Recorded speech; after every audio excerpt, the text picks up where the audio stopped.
दोस्तों, इस कहानी को समझने के लिए पिछले के सभी भागों को जरूर सुनें। पलक मैंग के पास गई। मैंग को इतना मारा गया था कि उसकी हालत बहुत खराब थी। वो दीवार के सहारे बैठा था। उसके सर से होठों के पास से खून निकल रहा था। मैंग की ऐसी हालत देखकर पलक की आंखों से आंसू बहने लगे। उसने बहुत हिम्मत करके कांपते होठों से मैंग को आवाज़ दी, मन्नू।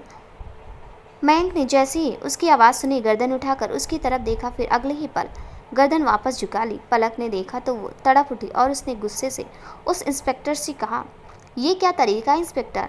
कोई किसी को इतनी बेरहमी से मारता है क्या? आप अपनी वर्दी का गलत फ़ायदा उठा रहे हैं। आप ऐसे कैसे इतना मार सकते हैं मैंग को? हम क्या कर सकते हैं और क्या नहीं, ये हमें आपसे जानने की ज़रूरत नहीं है मैडम। मिलने आई हैं तो चुपचाप जाकर मिलिए, वरना एक पुलिस वाले से बदतमीजी करने के जुर्म में आपको भी अंदर बंद कर दूंगा, इंस्पेक्टर ने गुस्से से कहा। पलक को गुस्सा तो बहुत आ रहा था, पर इस वक्त वो बहस करके मैंग की मुश्किलें नहीं बढ़ाना चाहती थी, इसलिए वो चुप हो गई और हवलदार से कहकर दरवाज़ा खुलवाया। हवलदार ने दरवाज़ा खोला तो पलक मैंग के पास गई और उसके पास नीचे बैठ गई। क्यों आई है यहाँ? मैंग ने धीरे से गर्दन उठाकर कहा, तुझे इस हाल में अकेला कैसे छोड़ देती? पलक ने कहा तो मैंग उसकी तरफ देखने लगा।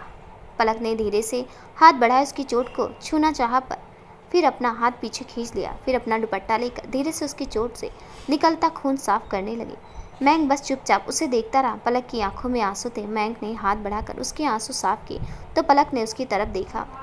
तू क्यों रो रही है पल्लू? मैंने गलती की थी तो मुझे सज़ा तो मिलनी ही थी, पर अफसोस तो इस बात का है कि मेरे की सज़ा मेरे माँ पापा को भी भुगतनी पड़ी। तूने कोई गलती नहीं की थी मन्नू। प्यार करना कोई गलती नहीं है। गलती रिया की है, उसे ऐसा नहीं करना चाहिए था। तूने बिना गलती के सारा इल्ज़ाम अपने सर पर क्यों लिया मन्नू? इससे तेरी मुश्किलें और बढ़ गई। मुझे मेरी फिक्र नहीं है। मुझे सारी उम्र भी इस जेल में रहना पड़े तो मैं तैयार हूँ, पर मैं माँ पापा को यहाँ नहीं देख सकता था। कितनी बेरहमी से मारा है इन लोगों ने उन्हें, और मैं कुछ नहीं कर सका। मैं बता नहीं सकता उन्हें ऐसे देखकर मुझ पर क्या बीत रही थी। मैं सब कुछ बर्दाश्त कर सकता हूँ पल्लू, पर अपने माँ पापा की तकलीफ़ बर्दाश्त नहीं कर सकता, और आज वो मेरी वजह से इतना तकलीफ़ में है। मैं एक अच्छा बेटा नहीं बन पाया पल्लू। क्या मुँह लेकर जाऊँगा मैं उनके सामने? तू मुझसे वादा कर पल्लू, मेरे माँ पापा का ख्याल रखी, वादा कर मुझसे। वो इस वक्त बहुत तकलीफ़ में है, उन्हें सहारे की ज़रूरत है। मैं यहाँ हूँ तो तुझे ही उनका सहारा बनना है। तुझे कुछ भी कहने की ज़रूरत नहीं मन्नू। तू अंकल आंटी की फिक्र मत कर और उन्हें संभाल लूँगी, और तुझे भी मैं बहुत जल्दी तुझे यहाँ से निकाल लूँगी। भरोसा रख मुझ पर। और हाँ, तू एक बहुत अच्छा बेटा है और बहुत अच्छा दोस्त भी। तू बहुत अच्छा पति भी बना है, पर यही अच्छी पत्नी नहीं बन पाई, पलक ने कहा तो मैंग उसके गले लग गया। उससे अब कुछ भी नहीं बोला गया, वो बस रोने लगा। पलक की आंखों से भी आंसू आ गए, पर उसने खुद को संभाल लिया। वो कुछ देर तक मैंग के पेट सहलाती रही, फिर उसे खुद से अलग कर उसका चेहरा अपने हाथों में भरा और उसके आंसू साफ करते हुए कहा, तू टेंशन मत ले, सब ठीक हो जाएगा। मैं हूँ ना, मैं सब ठीक कर दूंगी। कहते हुए मैंग ने धीरे से अपनी गर्दन हिलाई। पलक ने उसके माथे पर अपने ओंठ रख दिए तो एक पल को मैंग की आंखें बंद हो गई। उसे सुकून का एहसास हुआ। उसे ऐसा लगा जैसे किसी ने उसके सारे जख्मों पर मलहम लगा दिया हो। उसने आंखें खोली और पलक की आंखों में देखने लगा। पलक भी उसकी आंखों में देखने लगी। तभी हवलदार ने आकर कहा, मिलने का वक्त खत्म हो चुका है, अब आप जाइए। पलक ने मैंग की तरफ देखकर कहा, अभी चलती हूँ, सुबह फिर आऊँगी। तब तक अपना ख्याल रखना और अंकल आंटी की फिक्र मत करना, मैं हूँ उनके पास। मैंग ने कहा तो पलक बाहर निकल गई, और जाते ही मैंग ने दीवार से अपना सिर टिका दिया और आंखें बंद कर ली। पलक बाहर आई और एक तरफ खड़ी हो गई। अब तक जिन आंसुओं को उसने रोका रखा था, अब वो पलकों का बांध तोड़ बाहर आ गए। पलक अपने मुंह और हाथ रख सिसक पड़ी, लेकिन अगले ही पल उसने अपने आंसू पोंछे और खुद से कहा, नहीं, मैं कमज़ोर नहीं पड़ सकती। मुझे मन्नू की हिम्मत बनना है। उसे इस वक्त मेरी ज़रूरत है और मैं खुद कमज़ोर पड़कर उसे कमज़ोर नहीं कर सकती। मुझे उसे बाहर निकालना होगा, उसके लिए चाहे मुझे कुछ भी करना पड़े, कुछ भी। उसने अपने आंसू पोंछे और निकल गई। पलक घर आई तो सब लोग हॉल में ही बैठे थे। मैंग के माँ पापा भी वहीं थे। पलक को देखते ही मैंग के माँ भागकर उनके पास आई। पल्लू, पल्लू तो आ गई बेटा। फिर उसके पीछे देखकर मन्नू कहाँ है? वो आया है ना तेरे साथ? कहाँ है मेरा मन्नू? पलक ने उन्हें गले लगा लिया। आंटी शांत हो जाइए, मन्नू नहीं आया मेरे साथ, पर मैं जल्दी उसे बाहर निकाल लूँगी, पर प्लीज़ आप खुद को संभालिए। पर तूने तो कहा था तू उसे लेकर आएगी। मैंग की माँ ने रोते हुए कहा। हाँ कहा था आंटी, और अब भी कह रही हूँ, मैं मन्नू को वापस लेकर आऊँगी। घरेलू हिंसा का केस है, उस पर तो थोड़ा टाइम तो लगेगा ना, पर आप खुद को संभालिए प्लीज़। अगर मन्नू आपको ऐसा देखेगा तो उसे अच्छा नहीं लगेगा। पलक ने उन्हें समझाया और थोड़ा बहुत खाना खिलाकर उन्हें सुला दिया। फिर अपने कमरे में चली गई और किसी से बात करने लगी। तभी उसके पापा वहाँ आए। वकील गया था ना तुम्हारे साथ, फिर क्या हुआ? मैंग की बिल कैसे नहीं हुई? घरेलू हिंसा का केस है पापा, और पुलिस ने कहा है कि ऐसे केस में इतनी आसानी से बिल नहीं मिलती जब तक केस करने वाला खुद आकर अपना केस वापस ना ले ले। पलक ने कहा, इसका मतलब जब तक रिया खुद आकर नहीं कह देती कि मैंग ने ऐसा कुछ नहीं किया, तब तक पलक की बिल नहीं हो सकती? जी। क्या इसके अलावा कोई रास्ता नहीं है? मैं कोशिश कर रही हूँ पापा, अगर कोई और रास्ता होगा तो मैं भी अपने कुछ जानने वालों से बात करता हूँ, अगर कुछ हो सकता है तो। जी, पलक ने कहा और किसी को फ़ोन लगा दिया। उसके पापा भी किसी से बात करने लगे। बहुत देर तक दोनों किसी से बात करते रहे, लेकिन सब जगह से उन्हें निराशा ही हाथ लगी। दोनों ने एक दूसरे की तरफ देखा और ना में गर्दन हिला दी। पलक की आंखें नम हो गई और वो बेड पर बैठकर कुछ सोचने लगी। क्या सोच रही हो? पलक के पापा ने उसके कंधे पर हाथ रखकर कहा।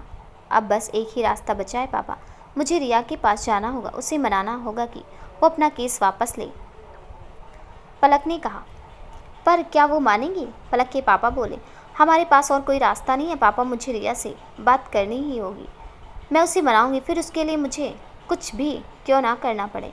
पलक ने कहा तो उसके पापा चले गए। अगले दिन रिया और उसके पापा हॉल में बैठे बात कर रहे थे। तभी पलक वहाँ आई। उसने रिया को देखकर आवाज़ दी। रिया ने दरवाजे की तरफ देखा और पलक को वहाँ देखकर कहा, तुम यहाँ क्या कर रही हो? मुझे तुमसे कुछ बात नहीं करनी है, पलक ने अंदर आते हुए कहा। रिया उठकर उसके पास आई और अपने दोनों हाथ बांधकर कहा, बोलो क्या कहना है? क्या हम अकेले में बात कर सकते हैं? पलक ने कहा। क्यों, यहाँ बोलने में शर्म आ रही है? जो बोलना है यही सबके सामने बोलो, रिया ने कहा। रिया की बात सुन पलक ने गहरी सांस ली और कहा, देखो रिया, ये तुम भी अच्छे से जानती हो कि और मैं भी मैंग को और उसकी फैमिली कभी ऐसा नहीं कर सकती, फिर भी तुमने उस पर इतना बड़ा इल्ज़ाम लगा दिया। क्यों रिया, वो तो तुमसे कितना प्यार करता है और तुम भी तो उससे प्यार करने का दावा करती हो, फिर अपने प्यार को इतनी तकलीफ़ कैसे दे सकती हो तुम? रिया, तुम्हें ज़रा सा भी अंदाज़ा है कि इस वक्त मैंग पर क्या बीत रही है? मुझे ना तो ये बात जानने में कोई इंटरेस्ट है कि मैंग पर क्या बीत रही, और ना ही मैं ये जानने की ज़रूरत समझती हूँ। उसने रिया चतुर्वेदी पर हाथ उठाया था तो उसकी सज़ा तो उसे मिलनी ही थी। रिया ने बेपरवाही से कहा, मैं मन्नू को बचपन से जानती हूँ रिया, अगर उसने तुम पर हाथ उठाया तो तुम्हारी गलती भी तो बड़ी है। तुमने उसके साथ भी तो अच्छा नहीं किया। कोई भी हस्बैंड ये कभी बर्दाश्त नहीं कर सकता कि उसकी वाइफ किसी और के साथ। ओह सेट अप, तुम होती कौन हो मुझसे कुछ कहने वाली? मैं यहाँ तुम्हारी बकवास सुनने के लिए नहीं बैठी हूँ, इसलिए अपना ये मैंग पुराण बंद करो और दफ़ा हो जाओ यहाँ से। पलक की बात पूरी होने से पहले ही रिया बोल पड़ी, मुझे यकीन नहीं हो रहा रिया कि तुम वही हो जिससे मैंग ने प्यार किया था। खैर, मैं तुम्हें ना तो कुछ समझाने आई हूँ और ना ही मैंग की तरफदारी करने। मैं बस तुमसे ये कहने आई हूँ कि तुम मैंग के खिलाफ़ की गई कंप्लेन वापस ले लो। ओह, और तुम्हें लगता है मैं ऐसा करूँगी? रिया ने बेपरवाही से कहा। प्लीज़ रिया, वो बहुत तकलीफ़ में है, प्लीज़ अपनी कंप्लेन वापस ले लो। उसकी तरफ से मैं तुमसे माफ़ी मांगती हूँ, प्लीज़ उसे माफ़ कर दो और अपनी कंप्लेन वापस ले लो। पलक ने कहा, वैसे तुम उसके लिए इतना सब कुछ क्यों कर रही हो? प्यार करती हो उससे? रिया ने पलक को देखते हुए कहा। पलक ने हैरानी से उसे देखा। ये तुम क्या कह रही हो रिया? हम दोनों सिर्फ बचपन के दोस्त हैं। रियली? सिर्फ दोस्त? तुम दोनों क्या हो ये मैं बहुत अच्छे से तरीके से जानती हूँ। अपनी ये अच्छी दोस्ती का चोला ओढ़कर तुम दुनिया को बेवकूफ़ बना सकती हो, पर मुझे नहीं। तुम दोनों ने बहुत बेवकूफ़ बना लिया मुझे। तुम गलत समझ रही हो रिया। नहीं, अब मैं बिल्कुल सही समझ रही हूँ। उसने तुम्हारी वजह से मुझ पर हाथ उठाया, हर बार तुम्हारी साइड ली, मेरे मना करने के बाद भी तुमसे मिलता रहा, तो उसे तो सज़ा मिलनी ही थी। और मुझे बहुत अच्छा लग रहा है कि उसके साथ तुम्हें भी तकलीफ़ हो रही है। इससे तो मेरा काम और आसान हो गया। एक तीर से दो शिकार कर दिए मैंने। वेल डन रिया। रिया ने खुद का कंधा थपथपाकर कहा। नहीं रिया, प्लीज़ ऐसा मत बोलो। तुम्हें मुझसे प्रॉब्लम है तो मुझे सज़ा दे दो, पर प्लीज़ मैंग को छोड़ दो। मैं तुम्हारे आगे हाथ जोड़ती हूँ रिया, प्लीज़। बहुत बुरा लग रहा है तुम्हें ऐसे गिड़गिड़ाते देखकर, पर अफसोस तुम्हारी किसी भी कोशिश का मुझ पर कोई असर नहीं होने वाला। मैं मैंग के खिलाफ केस वापस नहीं लूँगी, मतलब नहीं लूँगी, कहकर रिया जाने लगी। तभी पलक भागकर उसके आगे आ गई। नहीं रिया, प्लीज़ ऐसा मत करो। मैं तुम्हारे आगे हाथ जोड़ती हूँ। तुम कहो तो मैं तुम्हारे पैर पड़ने को भी तैयार हूँ रिया। तुम जो कहोगी मैं करने को तैयार हूँ, पर प्लीज़ अपनी कंप्लेन वापस ले लो, प्लीज़ रिया, प्लीज़।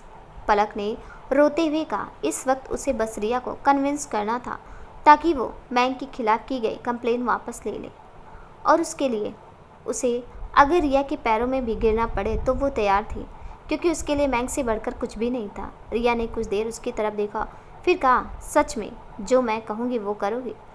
रिया ने कहा तो पलक को एक उम्मीद जगी। वो तुरंत उसके पास आई। हाँ हाँ रिया, तुम जैसे कहोगी मैं करूँगी, बोलो क्या करना है?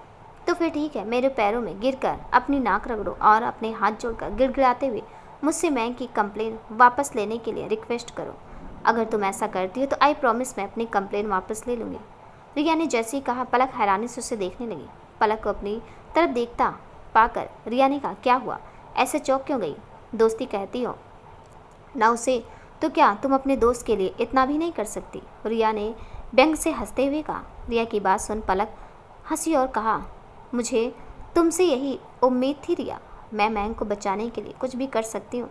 अगर मेरा ऐसे करने से मैंग बाहर आ सकता है तो मैं ये भी करने को तैयार हूँ। रिया ने कुछ पल उसे देखा, फिर हंसते हुए कहा, तो फिर देर किस बात की, चलो शुरू हो जाओ। पलक की आंखों में आंसू आ गए थे, लेकिन मैंग को बचाने का उसके पास इसके अलावा कोई और रास्ता नहीं था। उसने खुद को मजबूत किया और रिया के कदमों में आकर बैठ गई। रिया ने एक नौकर को इशारा किया और वो उनका वीडियो बनाने लगा। पलक ने वही किया जैसा रिया ने कहा था, फिर अपने दोनों हाथ जोड़कर बोली, प्लीज़ रिया, अपना केस वापस ले लो, मन्नू को बचा लो रिया, प्लीज़। उसे ऐसे गिड़गिड़ाते देख रिया हंसने लगी। देखा, यही औकात है तुम्हारे इन बे। मुझे बहुत अच्छा लगा तुम्हें ऐसे लाचार देखकर। मैं अपना केस वापस लेने के लिए तैयार हूँ, रिया ने कहा तो पलक के चेहरे पर मुस्कान आ गई। Thank you Riya, thank you so much. ये तुम क्या कर रही हो रिया, तुम पागल हो गई हो क्या? रिया के पापा ने कहा। मैं जो कर रही हूँ सोच समझ कर रही हूँ डैड। लेकिन तुम, प्लीज़ डैड, मुझे पता है मैं क्या कर रही हूँ, रिया ने कहा और इंस्पेक्टर को फ़ोन करके केस वापस ले लिया। पलक रिया को थैंक यू बोलकर वहाँ से चली गई। पलक ने रिया की सारी बातें मान ली, जिससे रिया ने मैंग के खिलाफ केस वापस ले लिया। पलक जल्दी से वहाँ से निकल गई और पुलिस स्टेशन पहुँची। तब तक पुलिस ने मैंग को लॉकअप से बाहर निकाल दिया था और उससे पेपर पर साइन करवा रही थी। पुलिस ने जब उसे बताया कि रिया ने अपना केस वापस लिया है, इसलिए आपको छोड़ रहे हैं, तो मैंग को यकीन नहीं हुआ, क्योंकि मैंग जानता था कि रिया इतनी आसानी से मानने वाली नहीं है, और अगर इसे अपनी गलती का एहसास है तो वो खुद यहाँ आकर उसे बाहर निकालती, ऐसे फ़ोन करके नहीं कहती। मैंग को कुछ समझ में नहीं आ रहा था, तभी पलक आ गई। उसने जब मैंग को बाहर देखा तो भागकर उसके गले लग गई, फिर उसका चेहरा हाथों में भर कर गया। तो ठीक है ना मन्नू, थैंक गॉड तू बाहर आ गया। मैं ठीक हूँ पल्लू, ये लोग कह रहे हैं कि रिया ने अपना केस वापस ले लिया, वो इतनी आसानी से कैसे मान गई? मैंग ने कहा। मैंग ने जैसे ही पलक इधर उधर देखने लगी। उसे समझ नहीं आया क्या बोले। तू ये सब छोड़ना, चल घर चल, अंकल आंटी तेरा वेट कर रहे हैं। पलक मैंग को समझाकर घर लेकर आ गई। मैंग को देखकर उसके माँ पापा उसके गले लग गए। तो ठीक है ना बेटा, तुझे ज़्यादा चोट तो नहीं आई? कितना मारा था उन लोगों ने? मैंग की माँ ने रोते हुए कहा। मैं ठीक हूँ माँ, आप ठीक हो ना? और पापा, आपको दोनों को तो ज़्यादा चोट नहीं आई? मुझे माफ़ कर दीजिए पापा, मेरी वजह से ये सब। नहीं बेटा, कुछ मत बोल, तेरी कोई गलती नहीं है, हम दोनों बिल्कुल ठीक हैं, मैंग के पापा ने कहा। वेलकम होम मैंग। तभी पीछे से आवाज़ आई तो मैंग के साथ सबने पीछे मुड़कर देखा। सामने रिया खड़ी थी। रिया को देखकर मैंग की आंखों में गुस्सा उतर आया। कितनी बेशर्म हो तुम रिया, इतना सब करने के बाद भी मुंह उठाकर यहाँ चली आई, शर्म नहीं आई तुम्हें? मैंग की माँ ने कहा तो मैंग ने उनके कंधे पर हाथ रखकर उन्हें चुप करने को कहा और रिया से बोला, क्यों आई हो यहाँ? मैंग ने गुस्से से आगे बढ़ते हुए कहा, ओह कम ऑन, मैं, ये मेरा ससुराल है, मैं यहाँ नहीं आऊँगी तो कहाँ जाऊँगी? रिया ने बेशर्मी से कहा। अच्छा, अब तुम्हें याद आई कि ये तुम्हारा ससुराल है? तब याद नहीं था जब मेरे माँ पापा पर झूठा इल्ज़ाम लगा रही थी। इसमें भी गलती तुम्हारी ही थी मयंक, ना तुम मुझ पर हाथ उठाते और ना ही मुझे वो सब करना पड़ता। एनीवे, मैंने तुम सबको अंदर करवाया तो बाहर भी तो मैंने ही निकाला है ना। तुम्हें तो मुझे थैंक्स कहना चाहिए कि मैंने अपनी कंप्लेन वापस ले ली है, वरना तो सड़ते रहते अभी तक जेल में। तो क्यों किया ये सब? नहीं करना सब नहीं चाहिए तुम्हारा कोई भी एहसान। तुम्हारी हेल्प लेने से तो अच्छा है कि मैं जेल में ही रहता, कम से कम तुम्हारी शक्ल तो नहीं देखनी पड़ती। मैक ने गुस्से से कहा।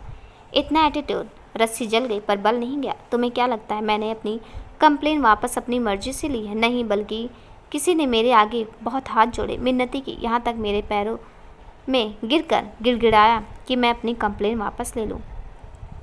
तो मुझे भी तरस आ गया। तुम्हें तो पता है मैं इतनी भी बुरी नहीं हूँ, इसलिए मैंने अपनी कंप्लेन वापस ले ली, रिया ने कहा। तो मैंग ने हैरानी से उसकी तरफ देखा। क्या बकवास कर रही हो? तुम्हें क्या लगता है तुम कुछ भी बकवास करोगी और मैं मान लूँगा? हरगिज नहीं। रिया कुछ बोलने लगी कि पलक आगे आ गई और रिया से कहा, रिया तुम जाओ यहाँ से और कोई तमाशा मत करो प्लीज़। तमाशा? मैं तमाशा कर रही हूँ? तमाशा तो अब होगा पलक। आखिर इसे भी तो पता चले कि इसका कोई चाहने वाला इसे बचाने के लिए किस हद तक गया था। रिया प्लीज़, पलक ने कहना चाहा, तभी मैंग बोल पड़ा। बस पल्लू, इसे जो बकवास करनी है करने दे, मुझे इसकी किसी बात पर भरोसा नहीं है। और तुम जाओ यहाँ से, मुझे तुम्हारी शक्ल भी नहीं देखनी। चली जाऊँगी। तुम्हें मेरी बात पर भरोसा नहीं है, ठीक है, लेकिन इस पर तो होगा। कहते हुए रिया ने अपने फ़ोन में एक वीडियो चलाकर मैंग के आगे कर दिया। मैंग ने वो वीडियो देखा तो उसकी आंखें फटी रहेंगी। उसने हैरानी से पलक की तरफ देखा तो पलक ने नज़रें झुका ली। देखो ना मैंग, तुम्हारे इस दोस्त, ओह सॉरी, बचपन के दोस्त ने तुम्हें बचाने के लिए क्या क्या किया है बेचारे पर। मुझे तो बहुत तरस आ रहा था। देखो कैसे एक ही झटके में मैंने इसे इसकी असली जगह दिखा दी। एनीवे, तुम लोग अपना ये ड्रामा कंटिन्यू करो, मैं चलती हूँ, बाय। रिया ने व्यंग से मुस्कुराते हुए कहा और हाथ हिलाते हुए चली गई। मैंग पलक के पास आया और कहा, क्यों किया तूने ऐसा? पल्लू, मन्नू मेरी बात सुन। क्या सुनूं? हाँ, जिस लड़की के मैं शक्ल भी नहीं देखना चाहता, तुम मेरे लिए उसके सामने गिड़गिड़ाई, उससे मिन्नती की। क्यों पल्लू, क्या ज़रूरत थी इसकी? मैक ने गुस्से से कहा। ज़रूरत थी मन्नू, क्योंकि इसके अलावा मेरे पास और कोई रास्ता नहीं था। इंस्पेक्टर ने कहा था कि जब तक रिया अपना केस वापस नहीं ले लेगी वो लोग तुम्हें नहीं छोड़ेंगे, और रिया इतनी आसानी से मानने वाली नहीं थी। उसने ये शर्त रखी थी मेरे सामने और तुमने मान ली। अरे अगर नहीं छोड़ते तो नहीं छोड़ते, मैं रह लेता जेल में, लेकिन मेरी वजह से तुम्हें उसके सामने झुकने की ज़रूरत नहीं थी। तुम्हें तुम्हारी सेल्फ रिस्पेक्ट का तो ख्याल रखना चाहिए था। मेरे लिए तुमसे बढ़कर कुछ भी नहीं है मन्नू, अपनी सेल्फ रिस्पेक्ट भी नहीं। मैंग ने कहा। पलक ने कहा तो मैंग उसकी तरफ देखने लगा। मुझे किसी भी हाल में तुझे वहाँ से बाहर निकालना था और उस वक्त मेरे पास इसके अलावा कोई और रास्ता नहीं था, इसलिए उस वक्त मुझे जो सही लगा मैंने किया और मुझे उस बात का बिल्कुल भी अफसोस नहीं है, क्योंकि मैंने जो भी किया अपने दोस्त को बचाने के लिए किया। पलक ने कहा और वहाँ से चली गई। मैंग उसे जाते हुए देखता रहा। पलक ने उसके बोलने के लिए कुछ भी नहीं छोड़ा था। आज पलक ने मैंग के लिए ये सब करके दोस्ती की नई मिसाल कायम की थी और मैंग को हमेशा के लिए अपना ऋणी बना लिया था। मैंग अपने कमरे में चला गया और बेड पर बैठकर अपने दोनों हाथों से अपना सिर पकड़ लिया। रिया की बातें रह रहकर उसके कानों में गूंजने लगी। उसने गुस्से से टेबल का सामान इधर उधर फेंक दिया और कहा, ये तुमने अच्छा नहीं किया रिया। तुमने मेरे साथ जो किया सो किया, लेकिन तुमने मेरे माँ पापा और पल्लू के साथ ये सब करके अच्छा नहीं किया। इसके लिए मैं तुम्हें कभी माफ़ नहीं करूँगा, कभी नहीं। रात को मैंग अपने कमरे की खिड़की पर खड़ा चांद को देख रहा था। तभी उसे पलक की याद आई। उसे एहसास हुआ कि वो बिना वजह पलक पर चिल्लाए, जबकि उसने तो सब कुछ उसे बचाने के लिए ही किया था। मैंग तुरंत अपने कमरे से निकलकर पलक के घर चला गया। आंटी पल्लू कहाँ है? मैंग ने पलक की माँ से पूछा। अपने कमरे में होगी बेटा। ठीक है, मैं उससे मिलकर आता हूँ, कहकर मैंग जैसे ही जाने लगा। पलक के पापा ने आते हुए कहा, वो कमरे में नहीं है बेटा, मैंने कुछ देर पहले उसे छत पर जाते देखा था। ठीक है अंकल, थैंक यू, कहकर मैंग छत पर चला गया। मैंग ने छत पर आकर देखा तो पलक उसे एक तरफ रेलिंग से लगकर खड़ी दिखी, जो एक टक चांद को देख रही थी। मयंक उसके पास जाकर खड़ा हो गया, लेकिन पलक को उसके आने का आभास नहीं हुआ। वो अभी तक चांद को निहार रही थी। मयंक कुछ देर उसे देखता रहा, फिर कहा, इतना क्या देख रही है? उसे जैसे उसमें किसी का चेहरा दिख रहा हो। मयंक की आवाज़ सुन पलक को होश आया और उसने मयंक की तरफ देखा। मन्नू, तू कब आया? बस अभी, जब तू चांद को निहारने बिजी थी। ऐसा कुछ नहीं है, मैं तो बस ऐसे ही। दोनों कुछ देर चुप रहे और चांद को देखने लगे। फिर कुछ देर बाद मयंक ने कहा, पल्लू, आई एम सॉरी, मुझे तुझ पे ऐसा गुस्सा नहीं करना चाहिए था। मयंक ने सामने देखते हुए कहा। पलक ने उसकी तरफ देखा और कहा, इसकी कोई ज़रूरत नहीं है मन्नू, मुझे बुरा नहीं लगा। तो दोस्त है मेरा और तेरा पूरा हक है मुझ पर। पलक ने कहा तो मयंक उसकी तरफ देखने लगा। फिर सामने देखते हुए कहा, रिया ने जो कुछ भी किया तुम्हारे साथ मुझे बिल्कुल भी अच्छा नहीं लगा और तुमने भी उसकी बात मान ली। मुझे ये बात बहुत बुरी लगी थी। तुमने मेरे लिए इतना कुछ किया, उसके सामने झुक गई, उसके पैरों में गिड़गिड़ाई। ये बात मुझसे बर्दाश्त नहीं हुई पल्लू। तू मेरी दोस्त है और आज मेरी ही वजह से तुझे किसी के सामने झुकना पड़ा। मुझे माफ़ कर दे। तूने अपनी दोस्ती निभाई और मैं अपनी दोस्त के लिए कुछ नहीं कर पाया। आज मेरी वजह से तुझे इतनी तकलीफ़ हुई और मैं कुछ नहीं कर पाया। मुझे माफ़ कर दे पल्लू, आई एम सॉरी। मयंक ने पलक के सामने हाथ जोड़ दिया। पलक ने तुरंत उसके हाथ पकड़ ली। ये क्या कर रहा है मन्नू? प्लीज़ ये सब मत कर। जो कुछ भी हुआ इसमें ना तो तेरी कोई गलती है और ना ही मेरी। इसमें सिर्फ और सिर्फ रिया की गलती है, तो सज़ा भी उसे मिलनी ही चाहिए। पलक ने कहा तो मयंक ने उसकी तरफ देखा और आज तक तेरे और रिया के बीच में नहीं बोली, क्योंकि तू रिया से बहुत प्यार करता था। जब वक्त अगर मैं तुझसे कहती तो शायद मुझे ये गलत समझता। मैंने शुरू से ही तुझसे कहा था मन्नू की रिया तुम्हारे लायक नहीं है। उसकी परवरिश हमसे अलग है, वो कभी तुमसे नहीं निभा पाएगी, लेकिन वो इस हद तक गिर जाएगी ये मैंने सोचा नहीं था। मुझे लगा था शायद वो भी तुमसे प्यार करती है, लेकिन उसके ये सब करने के बाद भी मुझे यकीन हो गया कि वो तुझसे बिल्कुल भी प्यार नहीं करती।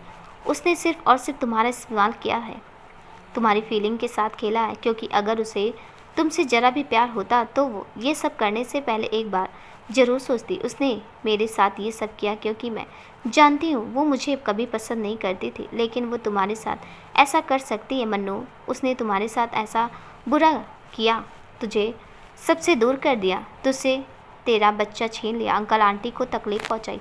अगर उसके बाद भी तू उसे माफ़ करता है तो तुझसे बड़ा बेवकूफ़ इस दुनिया में और कोई नहीं होगा मन्नू। प्यार करना गलत नहीं है, लेकिन प्यार में गलत को भी देखकर अनदेखा कर देना गलत है।